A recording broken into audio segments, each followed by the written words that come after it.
Rockford Icehogs fans had two things to look forward to in tonight's game as the team returned to the BMO Center, the debut of the LED dasher boards and a youth jersey giveaway. Maybe Hammy Claus had some leftover gifts because the first 1,500 fans ages 14 and younger received a free Youth Icehogs jersey as they walked through the doors tonight. Handing out youth jerseys is often on the Icehogs annual promotion schedule.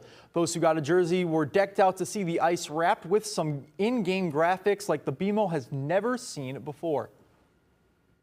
Yeah, I just think it adds extra environment, extra atmosphere. It brings the ice to light down at ice level, and really you can do different fan prompts, different fan engagements.